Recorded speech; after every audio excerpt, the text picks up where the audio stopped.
research fellowship at Princeton. A fine institution. The place where Albert Einstein taught and where Leonard got his PhD, so it may have gone downhill. Will you marry me? One moment, please. Really? You're going to answer that right now? With Leonard, I don't want to be rude. Hello? Oh, hey, where you been? We've been calling you for hours. Oh, I'm sorry. My phone was on airplane mode. Why? Because I was on an airplane. Hey, put him on speaker. Hey, where are you? I came to Princeton to see Amy. It's a funny story, actually. I was having lunch with Dr. Nowitzki, and she kissed me. Excuse me? What? I'm sorry. And in that moment, I realized that Amy was the only woman I ever wanted to kiss for the rest of my life. So I came to New Jersey to ask her to marry me. Oh, that's so sweet. Sheldon. Yeah, although there was one man whose blessing I needed first. I've thought about it, and I really want to spend the rest of my life with Amy. Do I have your blessing? Well, Sheldon, I think you should make her finger like Saturn and put a ring on it. You asked Stephen Hawking and not her father? Stephen Hawking's a genius. I mean, if he said no, I wasn't going to waste my time on her father. But you did ask my father. I did. He said yes. Although not in a robot voice, so it wasn't nearly as cool. Okay, oh my God, I can't believe you guys are engaged. We're not engaged yet. She's taking forever to answer. Because you're on the phone. We'll call you back. Well, I'm sad you're leaving. Why'd you only book a flight for one day? I came here to propose. If you'd said no, I wouldn't want to stick around looking at your stupid face. Now, mind you, your face is only stupid in the no version of the story. That's it.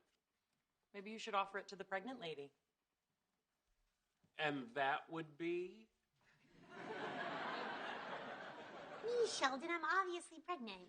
Well, you never said it to my face, and the last time I assumed a woman was pregnant, it did not go over well. Yeah, I'm still mad at you. You were drinking water instead of wine. What was I supposed to think? Sheldon's right. I would never ask a woman if she was pregnant. No offense, but your colleagues are pretty rude. Really? They were rude? Yes. They just kept talking about you and how great you are, no matter how many times I brought me up.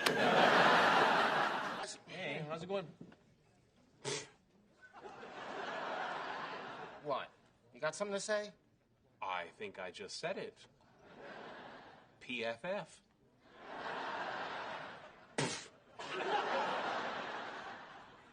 Let's just try to be supportive. Supportive? He publicly maligned the love of my life, Lady Physics.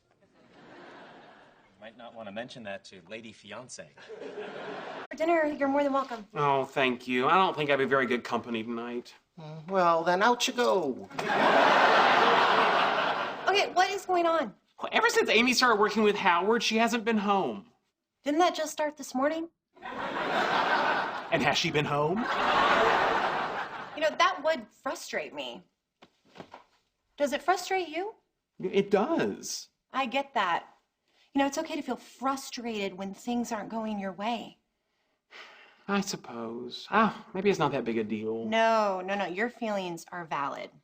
Now, why don't you go wash up and we'll call you when dinner's ready.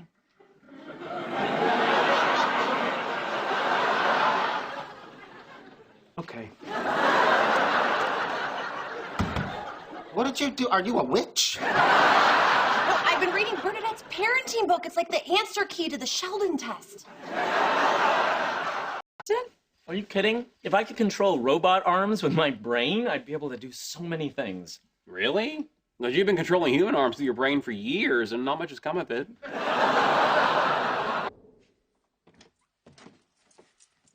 Hi. Hello. Huh. Looks like you've been busy. Oh, I have. Dark matter, reconciling gravity and quantum mechanics, supersymmetry. I have figured out the biggest problems in physics today. Wow, you solved them all? No, I figured out that they're the biggest problems. Maybe we should test for that ability. You really think you might get cold feet? Actually, I was talking about you. Amy, if there's one thing in this world I'm sure of, you were right to be worried. Hey, you can always reshoot it. I suppose. And, maybe I could even get some tips from someone who's acted professionally. Oh, Sheldon, obviously, I'd be happy to help you out. I don't know what to say. What do you think it should be? It should be a scientist I respect. No, someone with a pleasing voice and symmetrical facial features. He's talking about himself. If he's talking about himself. I just know how much Professor Proton touched me as a child, and I feel that I owe it to him to try and touch as many children as possible. Anna, how could I possibly choose among the three of you? Oh, that's actually kind of sweet. Is it? And then perhaps I said it wrong. Oh, they're watching the new Professor Proton. I can't keep Will Wheaton off the internet, but I can keep him off my retinas. So you're just gonna sit here by yourself and do nothing? Of course not. I'm going to write mean comments about Will's show online. Well, you can't criticize something you haven't seen. I'm sorry, are you familiar with the internet? Well, what if I watch it with you? Maybe I won't like it and we can complain about it together. Get your own thing to complain about. Oh, trust me, I've got one. Is it gonna be a news story where I have to say you were quiet and kept to yourself and I'm as shocked as anyone? No, it's not. Will Wheaton wants you to be on Professor Proton. That's nice, but I'm not really interested. What do you mean? He wants to talk about women in science. You're a woman. You're in science. You go, girl. I'm all for promoting. You were glowing. Oily scalp. I'm so proud of you. And I'm proud of you. Because you can't tell how jealous I am? No, I can. But I can tell how hard you're trying to keep it in. Really hard. I'm gonna go to bed. All right, I'm gonna go scream on the roof. Love you. Love you.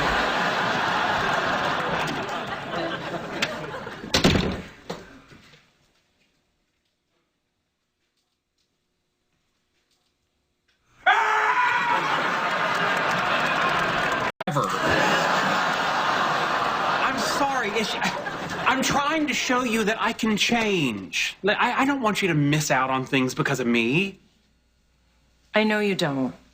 Now, and maybe somewhere out there is a little girl who will see you on Will's show and realize that she too can grow up to be a brilliant, amazing, successful scientist. Thank you. Who is really terrible at chess. Got it. No, I mean really bad. What was your queen doing over there? Going shopping? Oh, hey. I folded your laundry for you. You're welcome. That's not mine. You're saying that these aren't yours?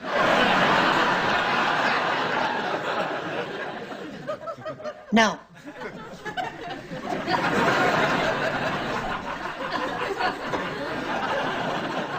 So you're saying that I'm touching a stranger's underpants? Yes.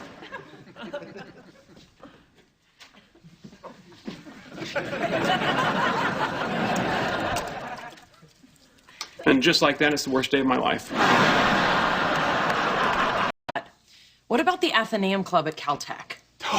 Albert Einstein was a member there. It's beautiful. Yeah, and Albert Einstein was a member there. It's close. And Albert Einstein was a member there. And Albert Einstein was a member there. Now you sound like a woman who wants to get married. So you're... Aw, remember when he used to get that excited to see us? Do you have any mail for Dr. Sheldon Cooper? I do, but I can't hand it right to you. I have to put it in a box. And that is what separates the U.S. Postal Service from those hippies at FedEx. I'm much more concerned about you. I know how you gals behave when the men are away. You do? I've read the Bacchae by Euripides. Drinking wine, riding panthers. Proof that girls have gone wild for over 2,500 years. Well, I wish I could say none of that is going to happen, but Penny is planning it, and she is the reason I own those underwear with writing across the butt. Well, just be careful and use protection. What do you think is going to happen? I don't know, but it's going to be sunny and you burn easily. It'll be fine. I'm sure there'll be some drinking and some dancing, and then a mailman will probably show up and take his clothes off. Nicholas is going to take his clothes off? No, not our mailman. A dancer pretending to be a mailman. Impersonating a federal employee? Oh, where's the after party? Prison? I may have been one of those people. Wait, are we talking about the wedding? Yes. Oh, yeah, I was definitely one of those people. And yet here we Try again. A slice of wedding cake in the shape of a cake. Look, he may have been mean to you when you were kids, but you're both grown men now. That's right. I'm a grown-up, and if I don't want to invite him to my wedding, then I won't. Okay. Except I have to, because my mommy's making me. Your theories are pretty abstract. I wouldn't even know how to design an experiment to prove them. Says the experimental physicist. Well, I know a place the university can make some cuts. Bye, Leonard. One second. He's got a point. In order to corroborate your string theory research, you'd have to create a black hole. Wouldn't that destroy the Earth? Well, perhaps. But we'd all go to the grave knowing I was right.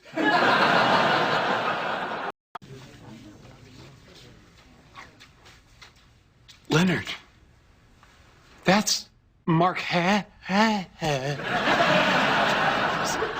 Mark Hamill. Yep, Frank Wolowitz. He set it up. Are you having an allergic reaction to my boutonniere? No, I'm just so happy for you. And for me, after today, you are officially, and more important, legally, Amy's problem. Don't be silly, Leonard. I will always be your problem. I thought that day would never come. And then I met you. From the first moment in that coffee shop, I knew that there was something special between us. Even though I did work on a study that disproved love at first sight. I loved that study the moment I read it.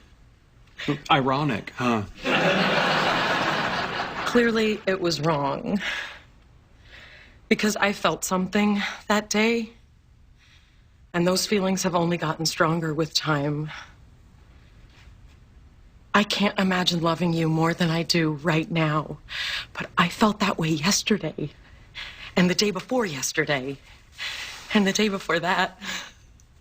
Was that growth linear or accelerating?